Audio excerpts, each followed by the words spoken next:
Hi views, welcome to my channel. ఈరోజు recipe వంకాయతో మామిడికాయ పుల్లగూర. ఇది అమ్మమ్మ కాలం నాటి పుల్లగూర రుచులండి. చాలా రుచిగా ఉంటుంది. ఆ రుచులు అందరం మర్చిపోయాము. ఇలా మీకు సింపుల్గా చేసి చూపిస్తున్నానండి. ముందుగా మా ఛానల్ని సబ్స్క్రైబ్ చేసి అలాగే పక్కనే ఉన్న బెల్ సింబల్ని యాక్టివేట్ చేయడం మర్చిపోకండి. ఇప్పుడు రెసిపీలోకి వెళ్ళిపోదాం. ఒక బగాన్లోకి 1/4 కిలో వంకాయలు ముక్కలుగా కట్ చేసి పెట్టుకున్నాను. అందులోనే మామిడికాయ ఒకటి కట్ చేసి ఇలా వేసుకోవాలి. అలాగే తరిగిన 2 టమాటాలు వేసుకోండి. అందులోనే చిన్న నిమ్మకాయ సైజులో చింతపండు వేసుకున్నాను. 7-8 ఎండుమిర్చి అలా వేసుకున్నానండి.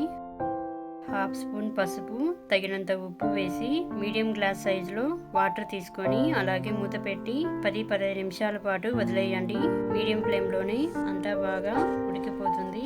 ఇప్పుడు మూత తీసి చూడండి. ఇలా నీరు లేకుండా బాగా మెత్తబడిపోయాయి కదండి. ఇక స్టవ్ ఆఫ్ చేసి తీసి పప్పు గుత్తితో బాగా స్మాష్ చేసుకోవాలి. చూసారు కదండి. ఇలా అంతే వ్యూస్, పుల్లగా కారంగా చాలా రుచిగా ఉంటుంది. తప్పకుండా మీరు కూడా ట్రై చేయండి. దీని రుచి చూసిన వాళ్ళు మీకు ఎలా వచ్చిందో కూడా మాకు తెలియజేయాలని కోరుకుంటున్నాను. అలాగే ఈ రెసిపీ చూసిన వాళ్ళు కూడా ప్లీజ్ దయచేసి లైక్ చేసి మాకు సపోర్ట్ చేయండి.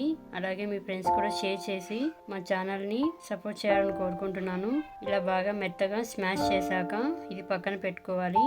ఈలోపు పోపు వేసుకుందాము. స్టవ్ ఆన్ చేసి ప్యాన్ పెట్టి నూనె 2 స్పూన్స్ వేసి ఆవాలు జీలకర్ర 1 టీ స్పూన్ వేసి ఇంగువ చిటికెడు, దంచి పెట్టుకున్న వెల్లుల్లి రెబ్బలు 5 వేసి తరిగిన ఉల్లిపాయ 1 వేసి 1 నిమిషం పాటు బాగా వేగించుకోవాలి. కొంచెం గోధుమ రంగులో వచ్చే వరకు. తర్వాత కరివేపాకు వేసి కొంచెం వేగాక స్టవ్ ఆఫ్ చేసి పోపు మిశ్రమాన్ని ఇలా పుల్లగూరలో వేసుకోండి. ఆ మిశ్రమాన్ని అంతా కలిసేలాగా బాగా కలుపుకోవాలి. అంటే వ్యూస్, పుల్లగా కారంగా వంకాయ మామిడికాయ పుల్లగూర రెడీ అయ్యింది. ఇది వేడి అన్నంలోకి, సంగటి ఇలాంటి వాటికి సర్వ్ చేసుకుంటే అదిరిపోతుందండి. మీరు కూడా ఇలానే తప్పకుండా ట్రై చేయండి. మీకు ఎలా వచ్చిందో కూడా మాకు కామెంట్ ద్వారా తెలియజేయాలని కోరుకుంటున్నాను.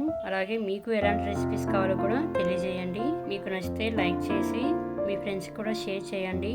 Thank you for watching. నమస్తే.